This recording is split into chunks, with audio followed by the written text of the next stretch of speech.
ওকে, ভিডিওটিতে স্বাগতম। এটা আমাদের কি ছিল যেন? ওই web component development, right? Java based web application development, web development. এটার ফোকাসটা কি ছিল? Servlet focus. আমরা কি করতেছিলাম? টপিকস গুলো দেখতেছিলাম, মানে সার্ভলেটের আন্ডারে সার্ভলেট ডেভেলপ করতে হলে কি কি টপিক জানা লাগে সেটা আমরা দেখতেছিলাম। ঠিক আছে, আগেরটাতে আমরা কি দেখেছিলাম? আগের ভিডিওতে আমরা কি দেখেছিলাম? Servlet interface, right? আচ্ছা, সার্ভলেট ইন্টারফেস দিয়ে আমরা কি করেছিলাম? একটা ছোটখাটো একটা সার্ভলেট ক্রিয়েট করেছিলাম। আচ্ছা, এখন একটা মানে এটা ঠিক ইন্টারফেস না, এই ভিডিওটা হচ্ছে কিসের উপরে? Generic servlet class. Generic servlet class. আচ্ছা আচ্ছা, একটা জেনারিক সার্ভলেট ক্লাস আর একটা কি ছিল? Servlet interface, right? আচ্ছা, আমরা তখন কি যেন বলেছিলাম? যে আপনি যদি সার্ভলেট লিখতে চান, মানে সার্ভলেট ফোকাসড কোনো ওয়েব অ্যাপ্লিকেশন লিখতে চান, তাহলে কি হবে? সার্ভলেট ইন্টারফেসটা আপনার লাগবেই। This way or other, direct or indirectly, ঠিক? জেনারিক সার্ভলেট যেটা আছে, আপনি জেনারিক সার্ভলেট ক্লাস দিয়েও আপনি কি করতে পারবেন? একটা সার্ভলেট লিখতে পারবেন। ঠিক আছে, এখন যদি সার্ভলেট ইন্টারফেস ইউজ করতেই হয়, তার মানে কি হবে? যে জেনারিক সার্ভলেট ক্লাস কি সার্ভলেট ইন্টারফেস কি ইউজ করছে? হ্যাঁ, ইউজ করছে। আচ্ছা, যাই হোক। আর জেনারিক সার্ভলেট ক্লাস যেটা আছে, এটা কি শুধুমাত্র সার্ভলেট ইন্টারফেসকেই ইমপ্লিমেন্ট করছে? আরো কিছু কি করছে? আচ্ছা, একটা ক্লাস হাউ মেনি ইন্টারফেসকে ইমপ্লিমেন্ট করতে পারে? অনেকগুলো, রাইট? আচ্ছা, একটা ক্লাস হাউ মেনি ক্লাসকে ইমপ্লিমেন্ট করতে পারে? ইমপ্লিমেন্ট করতে পারে। আচ্ছা, ক্লাসকে ইমপ্লিমেন্ট করে না, রাইট? ক্লাস ইন্টারফেসকে ইমপ্লিমেন্ট করে, রাইট? ওকে, তাহলে একটা ক্লাস আরেকটা ক্লাস যখন ইউজ করে সেটাকে আমরা কি বলি? Inheritance, right? এটা কি এক্সটেন্ড করে। যাই হোক, এখন জেনারিক সার্ভলেট তিনটা ইন্টারফেসকে ইমপ্লিমেন্ট করে, সেগুলো কি কি? Anyone? Okay, you are right. Servlet config and serializable. ঠিক আছে, সার্ভলেট করে সেটা আমরা আগেই বুঝতে পারছি করতে হবে। আচ্ছা, সার্ভলেট কনফিগটা দরকার, যে কোনো সার্ভলেটের জন্য সার্ভলেট কনফিগটা দরকার। ঠিক আছে, এখন ক্লাস যদি এই সার্ভলেট কনফিগ ইন্টারফেসকে ইমপ্লিমেন্ট না করে, somehow it should be able to use servlet config, right? Servlet কনফিগকে কোনো না কোনোভাবে তাকে ইউজ করতে পারতে হবে। যে সার্ভলেট ইন্টারফেসটা সার্ভলেট কনফিগকে কিভাবে ইউজ করছে। সার্ভলেট ইন্টারফেস দিয়ে আমরা যখন সার্ভলেট অ্যাপ্লিকেশন বানাইছি, তখন সার্ভলেট কনফিগটা কোথায় পাইছি? আচ্ছা, ইনিট মেথডের ভিতরে পাইছিলাম, তাই না? ইনিট মানে ফার্স্ট ইনিশিয়ালাইজেশন। ইনিশিয়ালাইজেশনটা কি হয়? ওয়েব সার্ভারের যে কন্টেইনার থাকে সেটা ইনিশিয়ালাইজেশনটাকে ইনভোক করে সেটার ভিতরে সার্ভলেট কনফিগটা চলে আসে। সার্ভলেট কনফিগের কনফিগারেশনটা কোথা থেকে আসে? কনফিগারেশনটাকে এক্সএমএল ফাইলে রাখতে পারি, সেখান থেকে আসে। ঠিক আছে, আচ্ছা। আর সিরিয়ালাইজেবল জিনিসটা কি? আচ্ছা, কোন একটা অবজেক্ট সিরিয়ালাইজ করা মানে কি হচ্ছে? যে আপনি জিনিসগুলোকে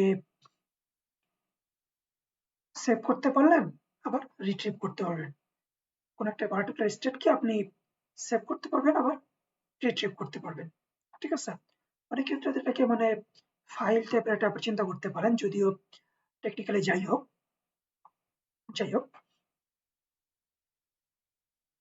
save in file and retrieve everything from file, এটা one kind of serializable।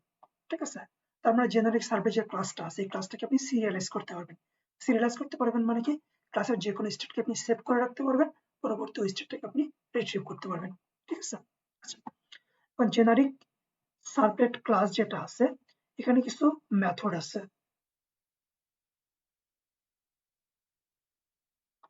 আচ্ছা,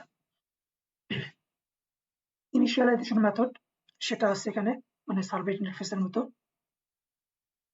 সার্ভিস মেথড যেটা আছে, আচ্ছা এখন একটা ব্যাপার যেটা আছে যে ইমপ্লিমেন্ট করছে আপনার কাকে যেন, সার্ভলেটকে। সার্ভলেটকে ইমপ্লিমেন্ট করছে, তার মানে কি ওই জিনিসগুলো তো এখানে থাকতেই হবে, তাই তো? ওই ইন্টারফেস যেটা আছে, ওই ইন্টারফেসের মেথড করতে থাকতেই হবে। তার মানে ওখানকার পাসটা এখানে এখানে থেকে যাবে, তাই না? Init service destroy get servlet. আচ্ছা, আর যেটা আছে যে কনফিগ পাবলিক ভয়েড ইনিট,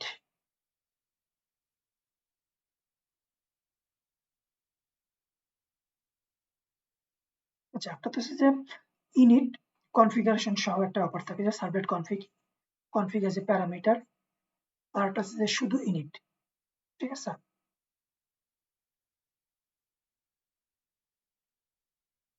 তারপর হচ্ছে get servlet context, get init parameter, get init parameter names, get servlet name, log এগুলো। পাবলিক ভয়েড লগ আপনার দুইটা থাকতেছে, একটা হচ্ছে যে মেসেজ ইনপুট নিবে প্যারামিটার, একটা মেসেজ দিবে প্লাস থ্রোয়েবল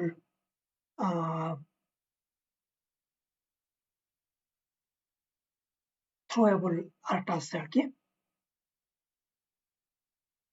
স্ট্যাক ট্রেস করতে পারে, যেটা থ্রোয়েবল স্ট্যাক ট্রেসের ব্যাপারগুলো থাকে। আর মেসেজ জাস্ট সাম মেসেজ লিখতে পারে লগে। পাবলিক ভয়েড লগ যেটা আছে সেটা গেট সার্ভলেট নেম রিটার্ন করবেন, গেট ইনিট প্যারামিটার নেমস এটা কি করবে web.xml ফাইলের ভিতরে যে প্যারামিটারগুলো ডিফাইন করা আছে সেটার নামগুলোকে সেন্ড করবে। এটা গেট ইনিট প্যারামিটার ফেলেছে ইনিট প্যারামিটার নেমস, আর গেট ইনিট প্যারামিটার নেম যেটা সেটা নেমগুলোকে সেট করে রিটার্ন করবে। ইনিট প্যারামিটার যেটা আছে সেটা প্যারামিটার ভ্যালুটাকে দিবে। গেট সার্ভলেট কনটেক্সট, সেই আগের মতই কনটেক্সট ইনফরমেশন সেন্ড করবে, কনটেক্সট অবজেক্টটাকে সেট করবে। সার্ভলেট কনটেক্সট যেটা আছে, একটা ইনিট আছে কি প্যারামিটার আছে, আর একটা প্যারামিটার নেই। প্যারামিটার কি ছিল যেন, সার্ভলেট কনফিগ। আচ্ছা, এখন আমরা যদি মনে করেন যে জেনারিক সার্ভলেটের উপর বেস করে একটা সার্ভলেট অ্যাপ্লিকেশন লিখতে চাই, সার্ভলেট লজিক লিখতে চাই, আমরা কি করব? Public class xyz extend generic servlet. আমরা কি বললাম যে জেনারিক সার্ভলেট যে ক্লাসটা আছে এই ক্লাসটাকে ইউজ করে আমরা একটা সার্ভলেট লিখতে পারি। তার মানে আমাদের কি করতে হবে? এক্সটেন্ড করতে হবে। এক্সটেন্ড করলেই এটা। আর যখন আমরা এক্সটেন্ড করব, ইনহেরিট করলাম, মানে আমরা ওই জিনিসগুলোকেই পেয়ে যাচ্ছি, ঠিক আছে? মানে পাবলিক প্রাইভেট প্রোটেক্টেড ওইটার উপরে বেস করে করসপন্ডিং জিনিসগুলো আমরা এখানে পেয়ে যাচ্ছি। তার মানে আমাদেরকে নিজে থেকে খুব বেশি জিনিস করার দরকার নাই, বা যতটুকু দরকার ততটুকু করতে পারি, ঠিক আছে? আমরা মনে করেন সার্ভিস মেথডটাকে যদি ইমপ্লিমেন্ট করি, সার্ভিস মেথডটাকে ইমপ্লিমেন্ট করলেও হয়ে যায়। যেরকম যে সার্ভিস মেথডের ভিতরে আমরা কি করতে পারি যে response dot gate content type, sorry set contained type, তারপর হচ্ছে যে আপনার আমরা কি রেসপন্স ডট গেট রাইটার নিব, রাইটার নিয়ে আউটপুটের ভিতরে রাখলাম আউটপুট ডট প্রিন্ট। আচ্ছা, এখন আমরা কি হচ্ছে যে জাস্ট প্রিন্ট করতেছি, তাই না? তার মানে কি হবে যে আসলে যেটা আছে যে ইভেন্চুয়ালি তো ডাটাটা পাঠাইতে হবে, কিন্তু তারা কিছু প্রসেসিং করতে হবে। প্রসেসিং করার জন্য প্রসেসিং আপনার মানে কি করতে চান সার্ভলেটের ভিতরে সেটা করে পাঠালেন। তুমি কি ডাটাবেস থেকে কোনো ইনফরমেশন নিয়ে কিছু ক্যালকুলেশন করলেন, ক্যালকুলেশন করে যে সামারিটা সেটা আপনি ক্লায়েন্টের কাছে পাঠাইতে চান। প্রসেসের জন্য প্রসেসিং লজিক লিখবেন, লেখার পরে ক্লায়েন্টের কাছে পাঠাতে গেলে আপনি কি করবেন? ওই print writer out response get writer ওটা দিয়ে আপনি পাঠিয়ে দিবেন, এখানে শেষ। আচ্ছা, এই ভিডিওটা এখানেই রাখি।